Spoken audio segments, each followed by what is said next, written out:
నదీ స్నానానికి వచ్చేస్తున్నాము. గంగా యమున సరస్వతి త్రివేణి సంగమం. సూర్యోదయ సమయం.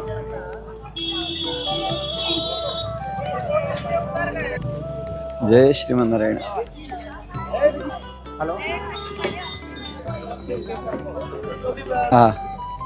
అంతా పడవల్లో ప్రయాణం చేస్తూ వెళ్ళాలి.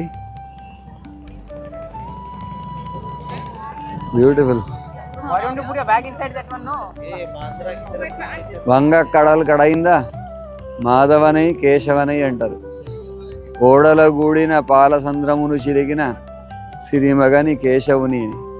అలాంటి సన్నివేశం ఇక్కడ దర్శనం అవుతుంది. ఓడలు ఎక్కడ చూసినా కూడా పడవల్లో ప్రయాణం చేస్తూ త్రివేణి సంగమానికి వెళ్ళాలి.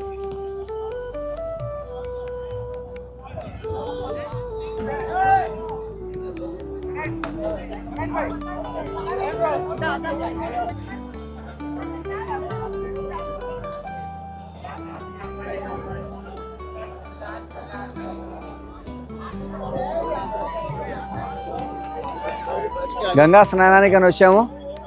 చక్కని ఈ పడవల్లో వెళ్ళి త్రివేణి సంగమం దగ్గర స్నానం చేయాలి. సో చూస్తున్నారు కదా, చాలా థౌజండ్స్ ఆఫ్ బోట్స్ ఉన్నాయి. వాటి మీద అందరూ వెళ్ళిపోతున్నారు. సూర్యోదయ సమయం. చక్కగా సమయానికి వచ్చేసాము.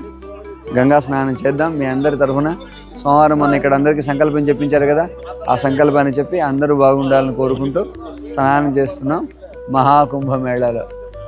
చక్కని అవకాశాన్ని ఆచార్య కటాక్షంతో పొందాం. నాతో పాటు హ్యూస్టన్ నుంచి శ్వేత గారు, వాళ్ళ అమ్మగారు, ఆశ్రిత వాళ్ళ ఫ్రెండ్ అందరూ వచ్చారు. ఇప్పుడే అందరూ రీచ్ అయ్యాము. ఇంకా వెళ్ళాలి. ఏ పడవ ఎక్కాలి, ఎటు వెళ్ళాలో వీఆర్ ప్లానింగ్ టు గో.